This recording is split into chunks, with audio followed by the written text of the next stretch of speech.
Hey, hello, my friend. I pray that this finds you well from wherever and whenever you are tuning in. And today I'm coming purposely to encourage anyone that's in a battle.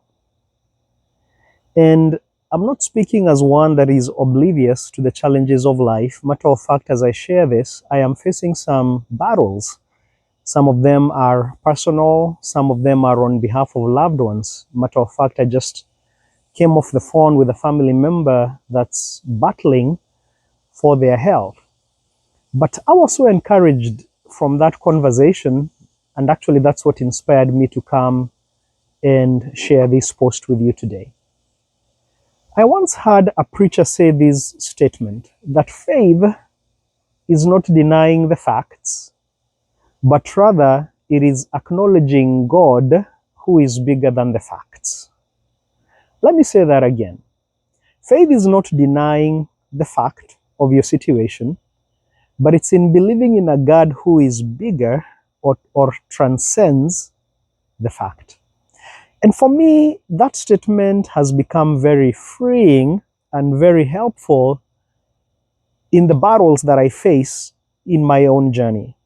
Because if you have been in church as long as I have, maybe at one point you have heard the idea that you should never agree that you're going through a situation. That if you're sick, you should say, I am not sick. If you're facing maybe a financial shortfall, you should say, no, I'm not facing a financial shortfall.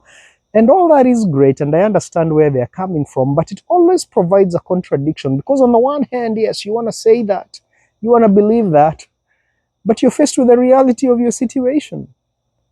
And so for me, it's become very freeing in understanding that faith is not denying your circumstance, it's just being aware of a God that's bigger than your circumstance. Is that not what David did when he was facing Goliath? The reality of Goliath was real. But in that moment, David was more aware of the God that in the past had helped him kill the bear and the lion. He was more aware of the Lord of hosts, the Lord of angel armies. And he said, listen, my God is powerful and he has delivered me in the past. And he's also going to hand you, uncircumcised Philistine, into my hand. Is that not what the three Hebrew boys did when they were thrown in the fire? The reality of the fire, it was a real fire. It was hot.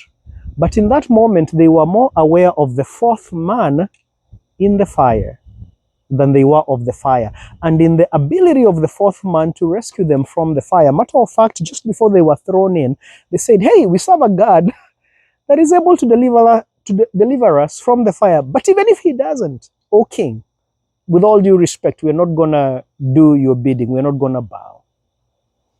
My friend, faith is not denying the reality of your storm. It's not denying your thorn. I remember the Apostle Paul, he had an actual proverbial thorn, but God said, hey, my grace is sufficient for you. Faith is being aware of the grace of God that's even present in your storm. A couple of thoughts here, my friend, to encourage you. I want to maybe remind you to carry forward your miracles.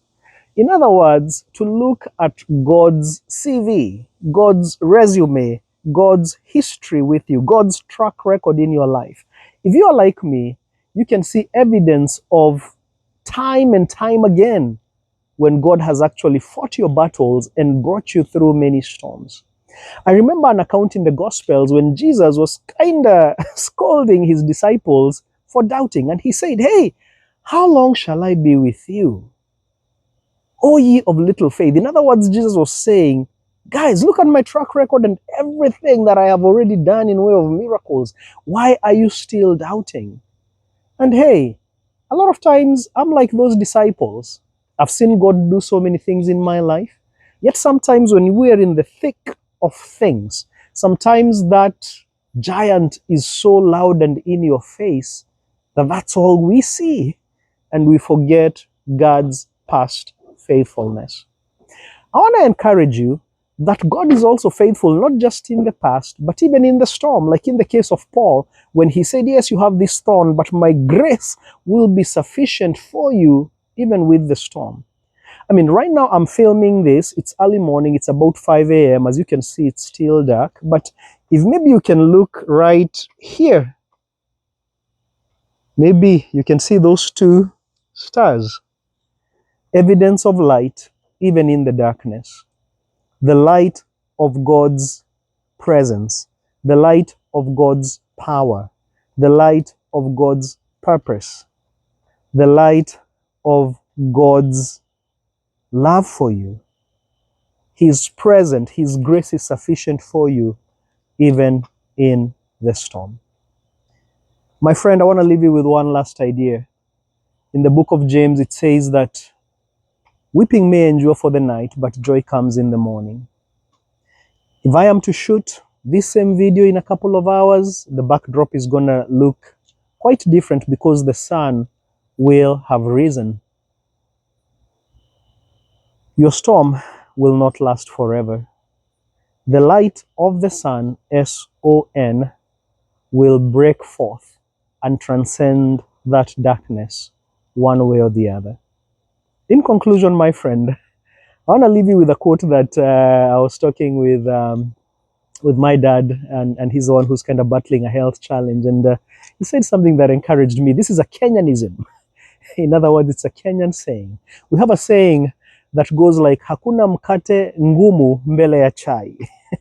Now, translated directly, it means that there is no piece of bread that is too hard before a cup of tea. That no matter how crusted a slice of bread might be, if you dip it in a cup of tea, it melts. And no storm is big enough for your God. So, are you facing a battle, my friend? Do not deny it. Do not deny the reality of the circumstance. I'm just encouraging you to become aware, to confess, and to lean in on the reality of a God that transcends the storm. Lean in on His power. Lean in on His promise. Lean in on the reality of His purpose. And lean in on the reality of His presence. For He will never leave you, never forsake you, even despite and in spite of the storm. That's it, my friend. Be encouraged. Keep your head up. Blessings until next time. Bye-bye.